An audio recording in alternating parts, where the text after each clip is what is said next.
नमस्कार. नमस्कार. पुन्हा एकदा आपलं स्वागत आहे मंडे म्युझिक्स मध्ये. मॅनेजमेंटचे जे काही कन्सेप्ट आहेत, आयडियाज आहेत, त्याच्यावरती आपण चर्चा करत असतो. ह्या आयडियाज किंवा कन्सेप्ट ती जे प्रॅक्टिशनर्स आहेत, जे व्यावसायिक आहेत, त्यांना ते समजावे व त्यांना त्याचा उपयोग त्यांच्या व्यवसायात उपयुक्तरित्या करता यावा व अधिक प्रभावीरित्या करता यावा म्हणून केलेल्या या चर्चा आहेत. आज जो काही आपण विषय बोलणार आहोत, ते एखादा ऑर्गनायझेशन जेव्हा ते ग्रोथ स्टेजेस मधून जातं, म्हणजे एखादं फाउंडर किंवा एखादा स्टार्टअप बिझनेसमॅन त्याचा व्यवसाय सुरू करतो आणि तो सुरुवातीपासून जसा वाढत जातो, तसं कुठल्या कुठल्या प्रकारचे चॅलेंजेस येऊ शकतात, त्याच्यावरती आपण बोलणार आहोत. आता ज्या वेळेला ग्रेनरनी ही रिसर्च केली, त्यावेळेला नॉर्मली असं अपेक्षित होतं की हे जे काही स्टेजेस आहेत ते एका टप्प्यानंतर दुसरा टप्पा, दुसऱ्यानंतर तिसरा टप्पा, म्हणजे सिक्वेन्शियली इव्हॉल्व्ह होत जातील, असं एक गृहीत धरलेलं. पण कालांतराने आता ऑब्व्हियसली जग खूप बदललेलं आहे. तर याच्यातले जे काही टप्पे आहेत ते एखादा टप्पा मिस होऊन डायरेक्ट पुढच्या टप्प्यावर जाऊ शकतो. काही ऑर्गनायझेशन सर्व टप्पे अनुभवतील, काही ऑर्गनायझेशन सर्वच्या सर्व टप्पे नाही अनुभवणार. तर ही गोष्ट प्लीज लक्षात असू द्या.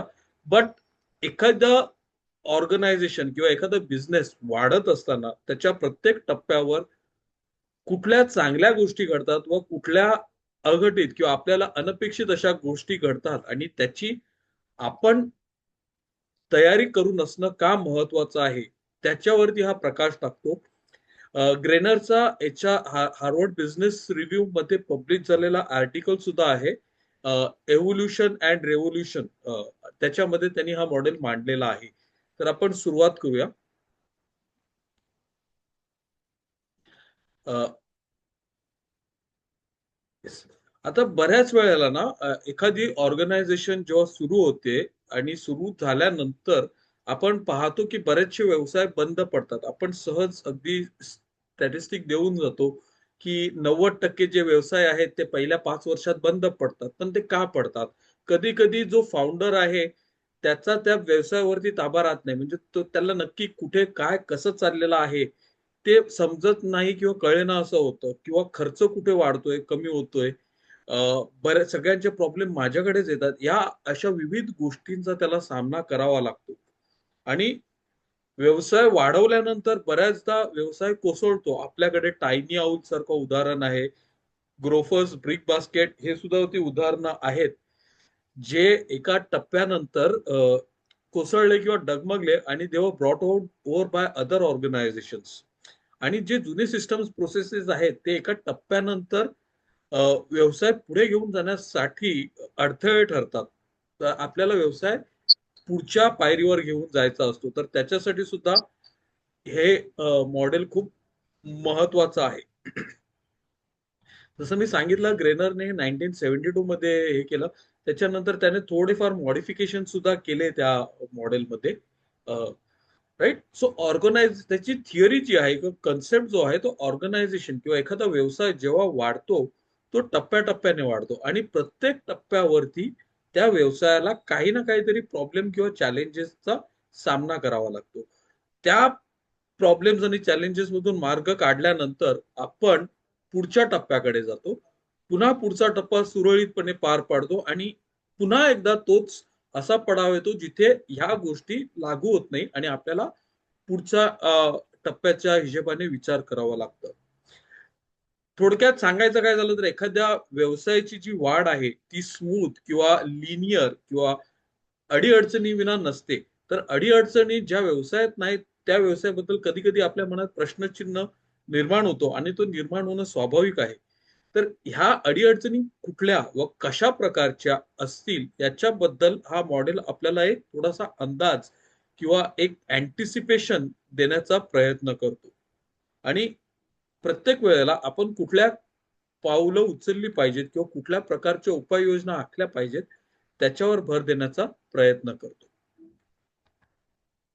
आता हा जो ग्रेनर्स मॉडेल आहे तो दिसायला त्याचं जे ग्राफिकल रिप्रेझेंटेशन आहे ते असं आहे. टोटल 6 फेजेस आहेत: creativity, direction, delegation, coordination, collaboration आणि अलायन्सेस.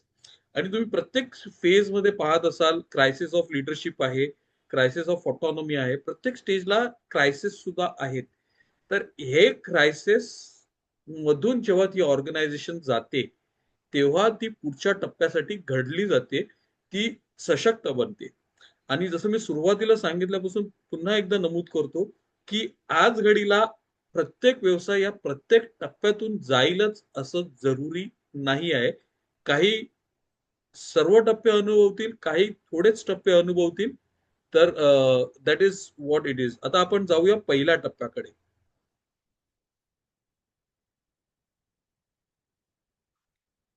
पहिला टप्पा जो आहे तो क्रिएटिव्हिटी. आता क्रिएटिव्हिटी म्हणजे काय? तर एखादा व्यवसाय नवीन सुरू होतो. एखाद्या व्यावसायिकाला काहीतरी कल्पना सुचते किंवा त्याला कुठेतरी गॅप दिसतो. काहीतरी अडी-अडचण आहे. त्याच्यावर आपण मात केली पाहिजे किंवा आपण हा प्रॉब्लेम सोडवून हा व्यवसाय उभा करू शकतो आणि काहीतरी वेगळ्या पद्धतीने करू शकतो. त्या बेसिसवरती एखाद्या व्यवसायाची किंवा स्टार्टअपची निर्मिती होते आणि म्हणून तिथे बराचसा म्हणजे जे काही व्हेरिएशन्स किंवा पिव्होटिंग हा जो शब्द आहे, पिव्होट्स, जे काही चेंजेस, मॉडिफिकेशन्स करायचे, त्याला हे स्टार्टअप्स खूप ओपन असतात. बऱ्याच वेळेला सगळ्या गोष्टीत सगळेच जण हातभार लावत असतात, प्रत्येक छोट्या-मोठ्या गोष्टीत. आणि पॅशन, प्रोसेसपेक्षा पॅशनवरती, त्या व्यावसायिकाच्या पॅशनवरती किंवा जी फाउंडिंग टीम आहे, त्यांच्या पॅशनवरती हे चाललेलं असतं. प्रोसेसेस, अरे ठीक आहे, आता आपण वेळ मारून नेऊ, नंतर बघू. त्या हिशोबाने हे कामं सुरू होतात. आपल्या मर्जीतला कुठलाही तुम्ही स्टार्टअप घेऊ शकता आणि तुम्ही अनुभवलेलं असेल किंवा तुम्ही स्वतःचा व्यवसाय चालू केलेला असेल, तेव्हा तुम्हाला जाणवलं असेल, की तुम्ही प्रत्येक गोष्टीत होता. आणि प्रत्येक गोष्ट तुम्ही हमखास दिलखुलासपणे करायचा. तुमची जी काही टीम होती त्यांच्याबरोबर गप्पा मारणं सहज होत होतं. अगदी त्यांना कधीही तुमचा ॲक्सेस होता. तुम्हाला कधीही त्यांचा ॲक्सेस होता. पण जसं-जसं वाढत जातं तसं-तसं ह्या गोष्टी बदलत जातात. राइट? सो ही क्रिएटिव्हिटी स्टेज आहे. इथे चॅलेंज किंवा जोखीम घ्यायला जो फाउंडर आहे किंवा व्यावसायिक आहे तो विचार करत नाही. तर जोखीम हीच त्याची खरी काय बोलतात ना ते मालमत्ता किंवा त्याचं जी स्ट्रेंथ आहे ती आहे ती. So this is the phase one. आता हे काही काळापुरती चांगलं सुरळीत चालतं. पण जसा-जसा व्यवसाय वाढायला लागतो, 4 नवीन कस्टमर्स येतात, एखाद दुसरा मोठा कस्टमर येतो. मग सगळ्याच ठिकाणी तो फाउंडर किंवा जी फाउंडिंग टीम आहे ती पुरी पडू शकत नाही. मग प्रत्येक गोष्टीत लक्ष घालताना एखादी दुसरी गोष्ट करायची राहून जाते किंवा आता पुढे काय? कसं करायचं? इथे तुम्हाला एक साधं उदाहरण द्यायचं झालं तर Zepto. Zepto जेव्हा सुरुवात झाली Zeptoची, Zepto जस्ट WhatsApp ग्रुप. मला वाटतं किराणा कार्ट करून त्यांचं नाव होतं. आणि त्या एका पर्टिक्युलर टप्प्यानंतर जे लोकं वाढायला लागली, त्या ग्रुपमध्ये ॲड व्हायला लागली, तेव्हा त्यांना तो ग्रुप पुरेसा ठरून नाही लागला. तेव्हा त्यांनी मग ते ॲपमधून म्हणजे WhatsApp थ्रू नंतर ॲपच्या टप्प्यावरती गेले. तर ते चॅलेंजेस यायला लागले. तर तसंच एक ठराविक टप्प्यानंतर आपल्या व्यवसायात आपल्याला चॅलेंजेस येत राहतात आणि आपल्याला पुढच्या टप्प्यावर जाण्यासाठी मग विचार करावा लागतो. आणि प्रोफेशनल स्ट्रक्चर नाही आहे. जसं सांगितलं, it is an informal structure. मग आता आपल्याला थोडंसं एक स्ट्रक्चर निर्माण करणं म्हणजे मी आहे, माझ्या हाताखाली 2 लोकं किंवा त्याच्या हाताखाली 1 लोक, असं एक टीम बिल्ड करावी अशी गरज भासते आपल्याकडे. आणि त्याच्यातून जो दुसरा टप्पा येतो, तो म्हणजे ग्रोथ थ्रू डायरेक्शन्स. आता आपला व्यवसाय वाढायला लागलेला आहे. आपल्याकडे जे अकाउंटिंग, फायनान्स, बजेटिंग, नंतर पर्चेस जो सगळा एकच व्यक्ती करायचा, तो आता कदाचित आपण त्याच्यासाठी 2 किंवा 3 लोकं ठेवलेली आहेत. नंतर मग बाकीचे जे काही ऑपरेशन्स आहेत, त्याच्यासाठी मीच सगळं करत होतो, तर त्याच्यासाठी एक व्यक्ती ठेवलेली आहे. मार्केटिंग करण्यासाठी कोणीतरी आपण हाताशी धरलेला आहे. आपल्याला आयोजन, नियोजन किती महत्वाचं आहे ते कळून चुकायला लागलेलं आहे. आणि सगळ्यांनाच आपल्या हाताशी किंवा इन्फॉर्मल आपल्याला बोलता येत नाही आणि तितका पुरेसा वेळही नाहीये आपल्याकडे. ते आपल्याला कळून चुकलेलं आहे.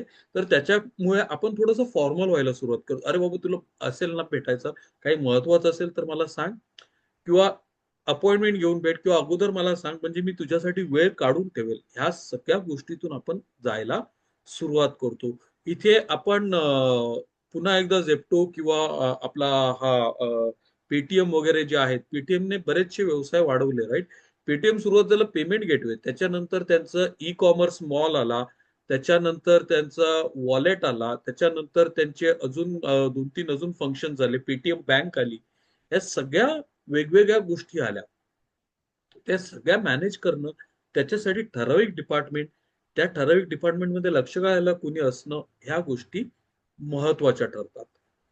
आणि इथे प्रॉब्लेम येतो तो ऑटोनॉमीचा. कारण या टप्प्यापर्यंत जे काही निर्णय होत होते, जे काही गोष्टी घडत होत्या, ती जे फाउंडिंग मेंबर्स आहेत किंवा की मॅनेजमेंट टीम आहे, त्यांच्या देखरेखीखाली व्हायचं. काही झालं तरी त्यांच्याकडे, सर हे असं करायचंय, अच्छा ठीक आहे, हे कर, ते तसं करायचंय, ते कर.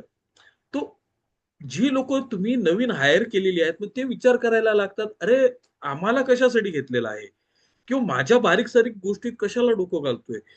मी करू शकतो, मला थोडंसं फ्रीडम दे, मी माझ्या पद्धतीने हाताळतो. काही जर बरं वाईट झालं तर मला सांग, पण if I can manage, just give me that freedom. तुम्ही नसल्यामुळे मग डिसिजन खोळंबून राहतात, किंवा पुढची जी काही कार्यवाही आहे ती करता येत नाही, थांबून राहावं लागतं. मग अशा वेळेला ऑटोनॉमीची गरज भासू लागते. Right. So there is a need for autonomy. त्यांना वाटतं की नाही, मला कुठेतरी थोडीशी मुबलक दिली, मुभा दिली तर मी करू शकतो. आणि तुम्ही कुठलेही मोठे व्यवसाय घ्या, झेप्टो घ्या, किंवा आज घडीला आपण इटर्नलचा आता झोमॅटो, डिस्ट्रिक्ट, हायपर आणि अजून एक कुठलं तरी असे 4 व्हर्टिकल झाले. त्या 4 व्हर्टिकल वरती रन करायला, मॅनेज करायला वेगवेगळी मॅनेजमेंट टीम आहे. फ्लिपकार्टचंही आपण तसं उदाहरण घेऊ शकतो. तर आता आम्हाला घेतलं आहे, मग आम्हाला काहीतरी संधी द्या, आमच्या हातात निर्णय क्षमता द्या, म्हणजे आम्ही तो व्यवसाय अधिक भरभराट करू, अधिक वाढवू. त्या दृष्टीने आता आपल्याला एक पाऊल अजून पुढे जायचं आहे. आणि आपण ती ऑटोनॉमी देतो. आता ऑटोनॉमी दिली, त्यामुळे आपल्याला ग्रोथ होतं, आपलं डिसेंट्रलायझेशन होतं. प्रत्येक प्रोसेससाठी किंवा एखादा टप्पा हे केलेला आहे. आणि प्रोसेस म्हणजे एखादं तुम्ही आता पेटीएमचं जसं मी उदाहरण दिलं, त्याच्यामध्ये पेटीएम मॉल आहे किंवा वॉलेट आहे किंवा पेटीएम बँक होती, राइट? या सगळ्या गोष्टी हँडल करण्यासाठी, त्याच्यासाठी जे निगडीत निर्णय आहे ते घेण्यासाठी ती टीम आहे. आणि ती टीम टॉप मॅनेजमेंटला सारखं प्रत्येक वेळी वेळोवेळी अपडेट देत असते. तसंच झोमॅटोच्या बाबतीत सुद्धा झालं. आणि याच्यामुळे त्यांना त्यांच्या व्यवसायात चांगल्या प्रकारे लक्ष देता येतं, जलद निर्णय घेता येतात, आणि खर्च बाकीच्या गोष्टींकडे लक्ष ठेवता येतं. तसं एअरटेलचं सुद्धा आपण उदाहरण घेऊ शकतो. एअरटेल जेव्हा वाढ व्हायला लागली, एअरटेलचं all over India operation spread व्हायला लागले, तेव्हा सगळंच काही त्यांच्या हेड ऑफिसमधून किंवा गुरगावच्या हेड ऑफिसमधून कंट्रोल करणं शक्य नव्हतं, राईट? आपण बऱ्याच वेळेला रिजनल ऑफिसेस असतात किंवा रिजनल झोनल ऑफिसेस असतात. ते का असतात? तर that is nothing but growth through delegation. आपली टीम वाढलेली आहे, आपला बिझनेस वाढलेला आहे, व्यवसाय वाढलेला आहे. आणि इथे कुठेतरी मिडल मॅनेजर्स यायला लागतात. हे मिडल मॅनेजर्स जे आहेत, ते जे एंट्री लेवल पोझिशन्स आहे आणि जे टॉप मॅनेजमेंट आहे, त्यांच्यामध्ये ते दुवा बनायला सुरुवात होतात. लोक खुश होतात, व्यवसाय जबरदस्त चाललेला आहे, भरभराट व्हायला लागते. जे काम करण्यासाठी अगोदर अडी-अडचणी येत होते, त्या आता सगळ्या सुरळीत चालायला लागतात. आणि हे पुन्हा एकदा, हा जो गाडा आहे तो एका ठराविक टप्प्यापर्यंत जात राहतो. डेलिगेशन चाललेलं आहे. डिसेंट्रलायझेशन महत्वाचं आहे. पण डिसेंट्रलायझेशन कुठल्या मर्यादेपर्यंत महत्वाचं आहे, हे सुद्धा समजून घेणं खूप गरजेचं आहे. काय होतं ना, डिसेंट्रलायझेशन जेव्हा आपण करतो, तेव्हा बऱ्याचदा प्रत्येकाचं विशिष्ट असं राज्य निर्माण होतं. म्हणजे मला इथे टाटा ग्रुपचं उदाहरण द्यावं असं वाटेल. आणि रतन टाटाची जी खरं कॉन्ट्रिब्युशन आहे टाटा ग्रुपसाठी, ते काय आहे ते तुम्हाला समजेल. जे.आर.डी. टाटा जे होते, ही बिलीव्ड इन डिसेंट्रलायझेशन, आणि त्यांनी बरंचसं पॉवर टाटा ग्रुपचे जे वेगवेगळे अधिकारी आहेत त्यांच्याकडे, म्हणजे टाटा स्टील रुसी मोदीच्या नावाने ओळखलं जायचं, टाटा फायनान्स केळकर होते त्यांच्या नावाने ओळखलं जायचं, टाटाचे दुसरे जी कंपनीज आहेत, टिस्को टेल्को जी आहे ती दुसऱ्या कुठल्या सीईओच्या नावाने ओळखली. टाटा ग्रुपची अशी ओळख अशी नव्हती. आणि सगळीकडे आलबेल जेव्हा रतन टाटा आले, तेव्हा ऋषीमुखींचा, मोदींचा एक वाक्य आहे, त्यांनी जे बोलले की मला रतन टाटा कोण माहित नाही, टाटा स्टील जे चालतं ते फक्त माझ्या हिशोबाने चालणार. आणि हे जे होतं, तो क्रायसिस ऑफ कंट्रोल होतं, की सगळीकडे लोक कामं करतायत पण त्यांचे करतायत, ठराविक सिस्टम्स आणि प्रोसेसेस नाहीत. म्हणजे एक सिंपल मोठ्या मॅन्युफॅक्चरिंग कंपनीचं उदाहरण देतो. खूप मोठं ब्रँड आहे. पण नाव नाही घेत मी त्यांचं बिकॉज मे बी प्रॉब्लेम. पण माझा एक स्टुडंट त्यांच्या फॅक्टरीमध्ये काम करत त्यांच्या ऑर्गनायझेशन मध्ये काम करत होते एका डिव्हिजन मध्ये. त्यांचे 5 प्लांट होते. 5ही प्लांट्स एकच प्रोडक्ट मॅन्युफॅक्चर करायचे, पण 5 वेगवेगळ्या लोकेशन्सला होते. आणि या 5ही प्लांट्सची टायमिंग, त्यांची सॅलरी, त्यांचे जे काही ब्रॅकेट्स आहेत, त्यांचे रूल्स, रेग्युलेशन, पॉलिसीज प्रत्येक प्लांटचे वेगवेगळे होते. आणि ही गोष्ट त्यांना कधी जाणवली, जेव्हा ते एक सेंट्रलाइज सिस्टम बनवायला गेले, तेव्हा प्रत्येक प्लांटचं वेगळं स्वतःचं आपलंच अस्तित्व आहे. आणि आपण जरी एक व्यवसाय म्हणून एकत्र असलो, तरी आपल्या हातात काहीच नाहीये, त्या मॅनेजमेंटला कळून चुकलं. So imagine how it could be a big challenge. आणि प्रत्येकाला जर स्वतंत्र इंडिपेंडन्स दिलं तर तो काहीही करू शकतो. आज आपण मॅकडॉनल्ड्स बघतो, सबवे बघतो, तिथे ते इंडिपेंडन्स देत नाही. They are strictly control and monitored process. सगळीकडे तेवढं कंट्रोल आणि मॉनिटर व्यवसायांना चालणारं नाहीये. तर हे समजून घेणं महत्वाचं आहे. आणि हा कंट्रोल आपल्या हातात पुन्हा कसा येईल, आणि एक systems process based driven organisation आपली कशी उभी राहू शकतं, त्याच्यावरती लक्ष केंद्रित करण्याची ही वेळ आहे. आणि त्याच्या अनुषंगाने येतो तो आपला चौथा टप्पा, that is growth through coordinations. SOPs बनवणं, प्लॅनिंग सिस्टम्स असणं, बजेटिंग असणं, डेटा डॅशबोर्ड, प्रत्येक व्यवसायाचा, प्रत्येक डिव्हिजनचा, फंक्शनचा किंवा डिपार्टमेंटचं काय चाललेलं आहे, कसं चाललेलं आहे, किंवा आपल्या वेगवेगळे जे टीम्स आहेत ते कशा प्रकारे काम करतायत, कुठे काम करतायत, त्यांचं कुठल्या टप्प्यावर काम आहे, कुठे त्यांचं अडलेलं आहे, या सगळ्यांची आपण रिपोर्टिंग घेणं सुरुवात करतो. म्हणजे अगोदर कोऑर्डिनेटर असायचे ऑर्गनायझेशन मध्ये, सेल्स कोऑर्डिनेटर असायचे, किंवा एक डिरेक्टर किंवा सीईओचा एक्झिक्युटिव्ह असिस्टंट असायचा. तो एक्झिक्युटिव्ह असिस्टंट सगळे जे काही टीम्स आहेत त्यांच्याकडून डेटा गोळा करून तो एका पर्टिक्युलर फॉर्मॅटमध्ये घेऊन तो मांडायचा, आणि त्याच्यावरती नंतर चर्चा, डिस्कशन, रिव्ह्यू वगैरे व्हायचे. या गोष्टी माहिती असतील, राईट? सो एसओपीज म्हणजे ही गोष्ट करताना असं करायचं. प्लॅनिंग कशा प्रकारे करायची, बजेटिंग करताना कुठल्या 4 गोष्टी असल्या पाहिजेत, डॅशबोर्डमध्ये कुठल्या 10 गोष्टी असल्या पाहिजेत, कोणी कोणाला का व कशासाठी रिपोर्टिंग करायचं, आणि ती रिपोर्टिंग बरोबर होते की नाही याची देखरेख कोण करणार. ह्या सगळ्या गोष्टी आता या टप्प्यात यायला लागतात. प्लीज अंडरस्टँड, आपण बऱ्याच वेळेला सुरुवात जेव्हा ऑर्गनायझेशन करतात, तेव्हा बरेचसे स्टार्टअप सिस्टम्स आणि प्रोसेसेसच्या मागे लागतात. ती वेळ सिस्टम्स आणि प्रोसेसेस क्रिएट करण्याची किंवा बनवण्याची नाही आहे. तेव्हा तुम्हाला तिथे बिझनेस घेणं, बिझनेस जमा करणं, क्लायंट जमा करणं, बिझनेस वाढतं ठेवणं, त्याची ग्रोथ ठेवणं ते महत्वाचं आहे. पण एका ठराविक टप्प्यानंतर तुम्ही त्या टप्प्यावर स्वतःहून येऊन पोचाल, म्हणजे तुम्हाला करावं लागणार नाही, ती गरज तुम्हाला भासणार आहे. तो हे कोऑर्डिनेशनचा टप्पा आला. आणि हे कोऑर्डिनेशन करत असताना आपण बऱ्याच वेळेला शब्द ऐकलेला असेल, अरे इथे सगळं ना त्या रूल प्रमाणेच होतं, रूल बुक प्रमाणेच होतं, नियमाला धरून. म्हणजे मागे तुम्हाला आठवतं की नाही माहित नाही, राज ठाकरेंनी तेव्हा इंटरव्ह्यू केलेलं, मला वाटतं 2009-10च्या आसपासची गोष्ट आहे. रेल्वेचे जे काही मोटरमन आहेत त्यांनी स्ट्राईक केलेली, स्ट्राईक आणि वर्क टू रूल केलेला, आणि गाड्या बऱ्याचशा म्हणजे जी गाडी विरार टू चर्चगेट जवळपास 1.5 तास किंवा सव्वा तास घेते, ती गाडी 2-2.5 तास चालत होती. का तर ते सांगतात आम्हाला रूल प्रमाणे काम करायचं असं तुम्ही सांगतात ना, so will work according to the rule.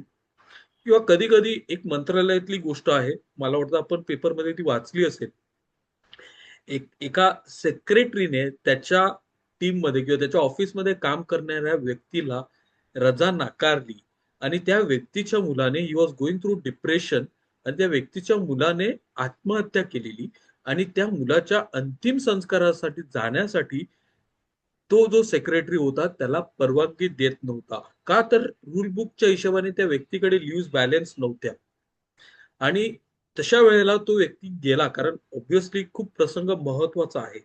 आणि तो गेला, तो आल्यानंतर त्या सेक्रेटरीने रूल बुकवर हात ठेवून, ब्युरोक्रेसी ना, हे असं सिस्टम्स आहे, रूल्स रेग्युलेशन आपण बनवलेले आहेत, त्याच्यावर हात ठेवून त्याला सस्पेंड केलं की तू माझी आज्ञा पाळली नाही. आणि मग जेव्हा ती बातमी मंत्रालयात पसरली तेव्हा मंत्रालयातल्या कर्मचाऱ्यांनी पेन डाऊन स्ट्राईक करून त्या व्यक्तीला सपोर्ट केलेला आणि नंतर मग ते प्रकरण मिटलं. पण हे असं होतं जेव्हा आपण ब्युरोक्रेसी किंवा रूल्स रेग्युलेशन नाहीये, बजेटमध्ये नाहीये, मग आपण खर्च नाही करायचं, आता नंतर विचार करू, किंवा एखाद्या वेळी आपल्याला महत्वाचा निर्णय येतो आपल्या बिझनेस रिलेटेड, मग तो घ्यायचा किंवा नाही घ्यायचा त्याचा विचार करणे नाही.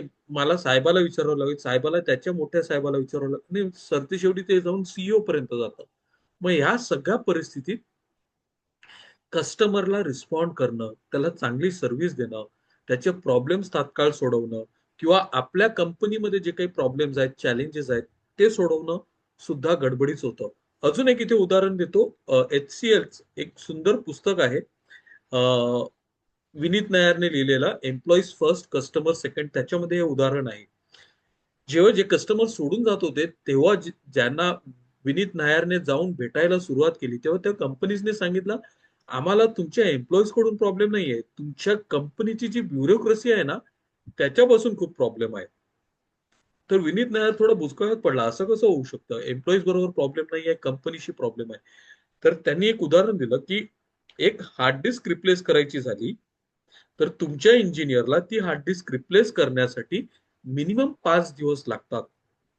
आणि ती 5व्या दिवशी त्याच्याकडे येते, 6व्या दिवशी जाऊन तो कुठे आमच्या सिस्टमचं हार्ड डिस्क रिप्लेस करतो. मग बऱ्याच वेळेला आम्ही इथूनच त्याला देतो, तो इथूनच घेऊन येतो आणि आम्हाला करून देतो.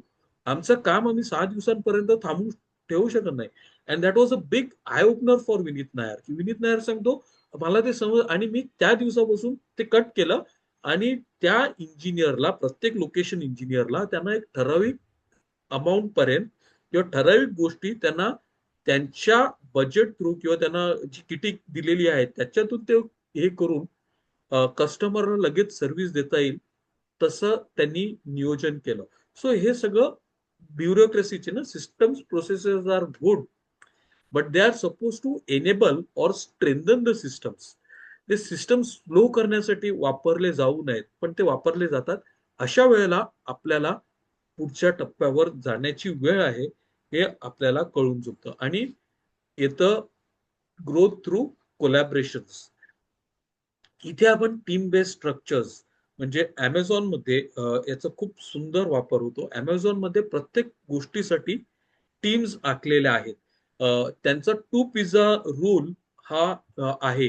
टू पिझ्झा रूल काय आहे, तर एखादी टीम एवढीच मोठी असली पाहिजे ज्यांनी 2 पिझ्झा खाल्ल्यानंतर त्यांचं पोट भरलं पाहिजे. त्याच्यापेक्षा जर जास्त पिझ्झा लागत असतील तर ती टीम खूप मोठी आहे आणि ती प्रभावीरित्या काम करू शकत नाही.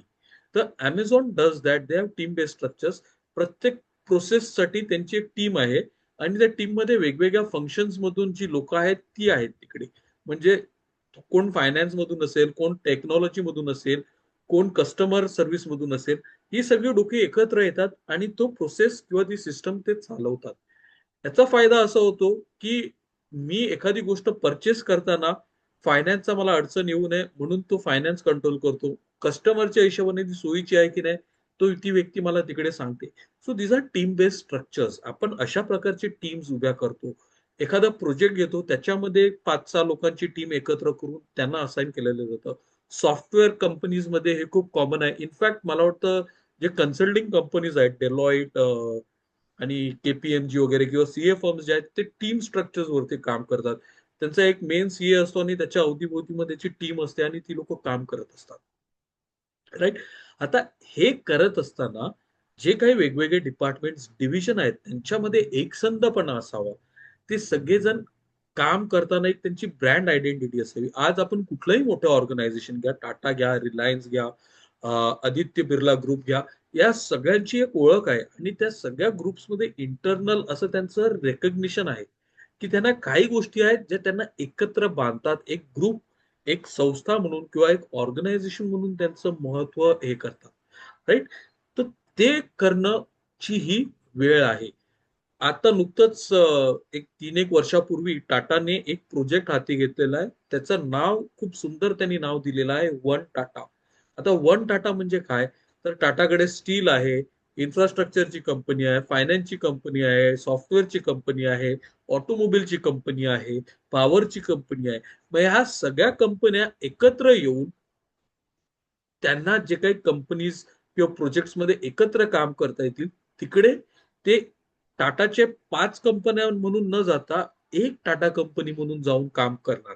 राईट नाव हे करत असताना आपल्याला टेक्नॉलॉजीची गरज आहे. मग टेक्नॉलॉजीचं अंतर्भूत केलं जातं.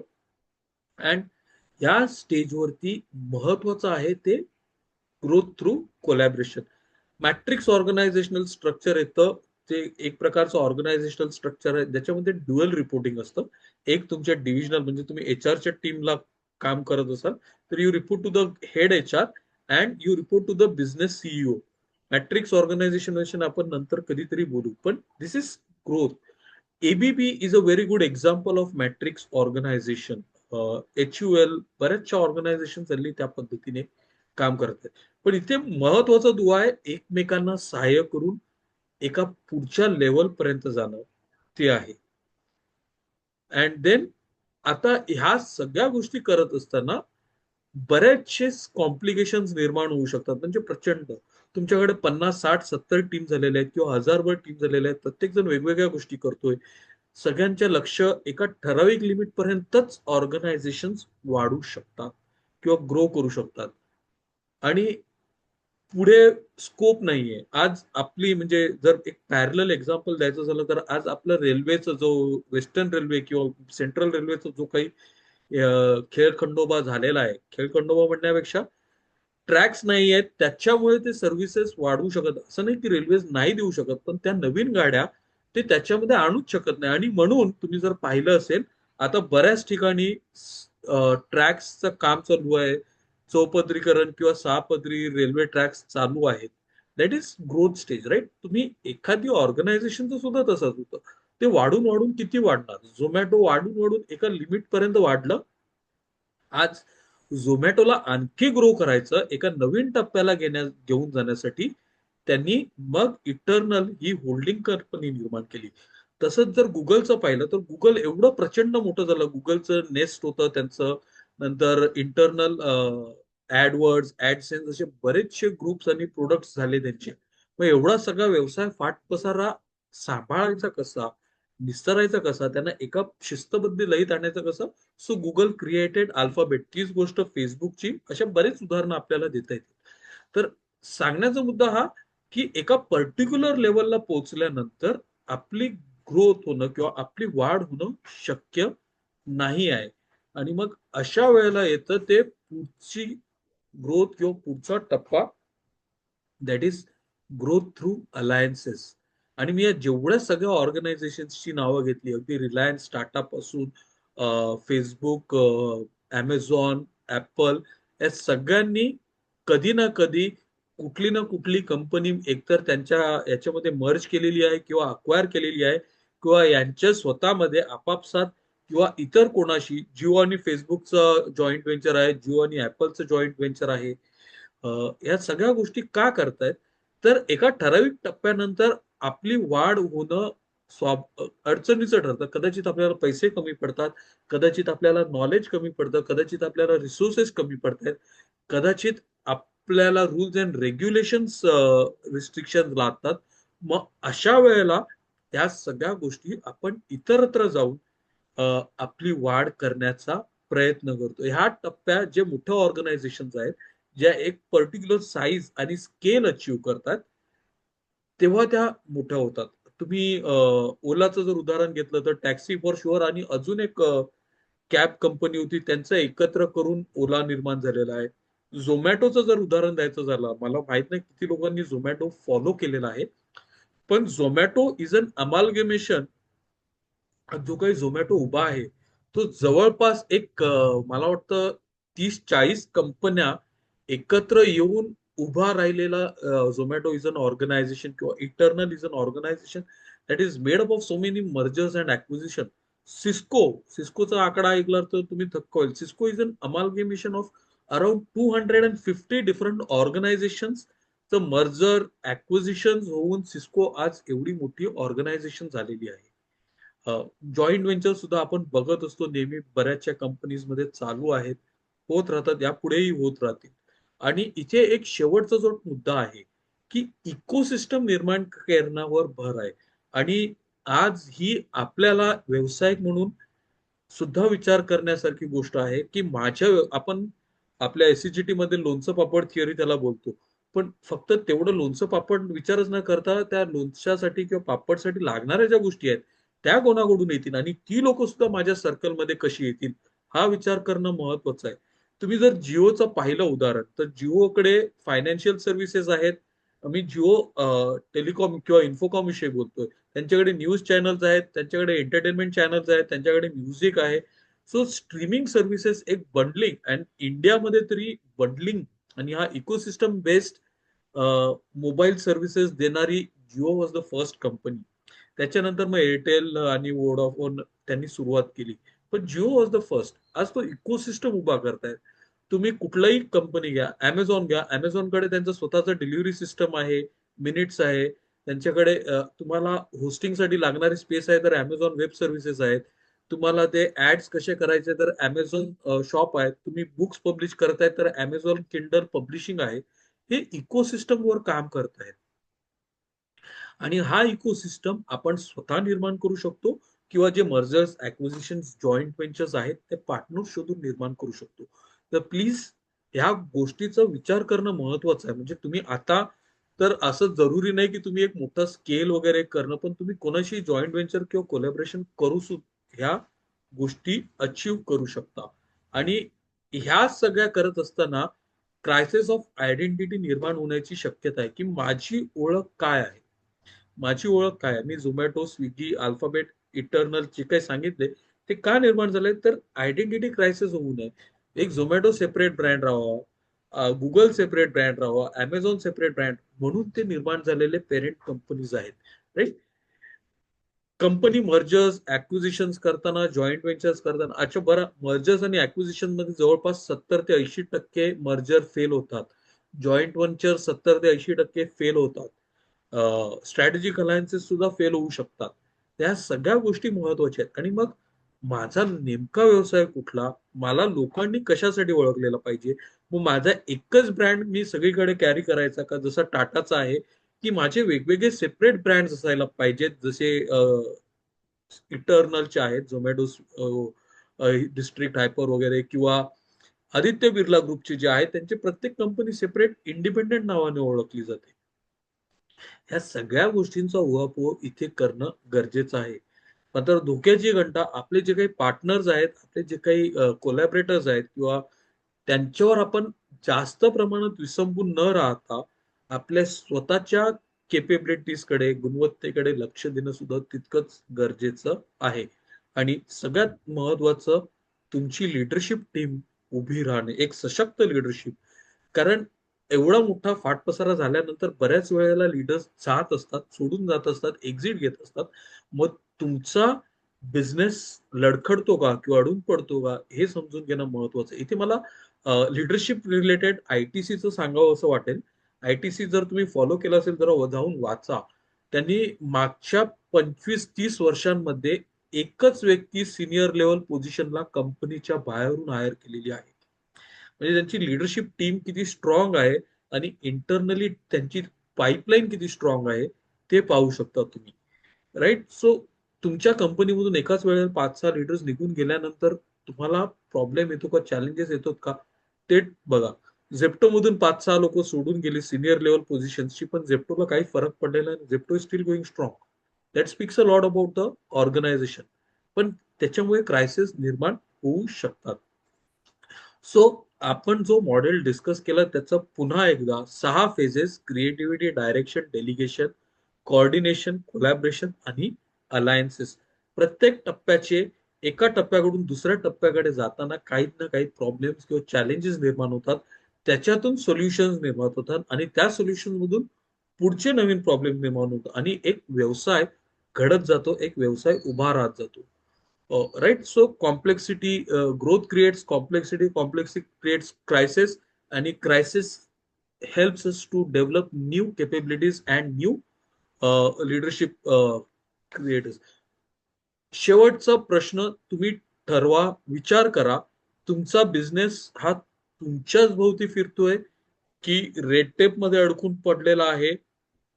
तुमच्याकडे जर टीम असेल तर ते सांगतायत की आम्हाला फ्रीडम द्या, आम्हाला थोडंसं आमच्या प्रमाणे काम करू द्या, किंवा तुम्ही सिस्टम नुसारच काम झालं पाहिजे, नाही असंच झालं पाहिजे तसंच झालं पाहिजे, यामध्ये अडकून पडलेले आहात. थोडंसं पुढे जाऊन सांगायचं झालं तर या 6 टप्प्यांपैकी तुम्ही कुठल्या टप्प्यावर आहात आणि त्या टप्प्यातले कुठले प्रॉब्लेम्स, कुठल्या अडीअडचणींना तुम्ही तोंड देतायत आणि त्याच्याबद्दल तुम्ही काय करत आहात, ह्या विचार करण्याची ही वेळ आहे. सो प्रेझेंटेशन संपलेलं आहे. We can now have discussions. कोणाला काही प्रश्न किंवा काही शेअर करायचं असेल तर yes, please feel free to share, or if you want to ask please ask.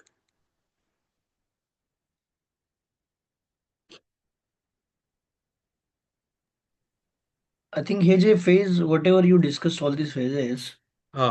it's not necessary they will come in the same sequence. Yes yes, not necessary. म्हणजे So सुरुवातीला when जेव्हा I त्यांनी am in मांडली third तेव्हा असं stage, probably I may be having first stage problem also. Exactly, आणि पहिल्या स्टेजवरून 6व्या स्टेजवर जाणं सुद्धा शक्य आहे आज, because the environment has become so dynamic. Hmm. पण ज्या वेळेला थिअरी मांडली गेली त्यावेळेला बराच स्टेबिलिटी होती, Hmm. ती ग्रोथ तशी होत होती, त्यामुळे ती ही आहे. आज it is sed that not necessary. No, I don't think it is more about that stability or structural growth. I think it is about crisis which will come up. म्हणजे कोणता crisis तुला कधी येईल माहित नाहीये. येस, Yeah, आणि anticipating if you're that a, crisis ना, yeah, if you're in stable anticipating that management and crisis. suddenly your management, जसं मंत्रालयातलं तू एक्झाम्पल दिला की सगळ्यांनी पेन डाऊन केला. Now if there was some crisis and everybody has done a pen down, then that is a crisis of level 1 when everything becomes the संप होतो, strike होतो. So ते पुन्हा लेवल 1चा क्रायसिस आहे की nothing is organise, nothing is professional and everything is scattered and all those things. ते system process सगळे कागदावर राहतात. So I think this is ते थोडं हँडल करणं चॅलेंजेस आहे. पण tick it's interesting.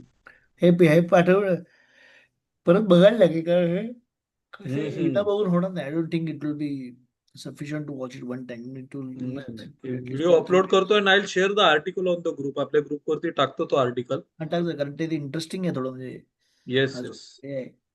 But generally, we especially small businesses face these problems every now and then in some phase, some form or another. कोणत्या ना कोणत्या फॉर्म मध्ये ते प्रॉब्लेम फेस करत असतात. सो आता याचं थोडंसं व्हेरिएशन आहे, ते नेक्स्ट मंडेला मी घेईन. This another which critics this work and gives a different perspective. तो आपण नेक्स्ट मंडेला तो डिस्कस करू. Okay okay again it is about growth stages only, related to growth stages, but a different point of view. Okay okay. अजून कोणाला काही प्रश्न असतील नसतील तर I think will stop here and पुन्हा भेटूया नेक्स्ट मंडेला. Thanks for joining and so will continue this same topic but from a different point of view next Monday. Thank you. Thank you. Bye. Bye. Thank you.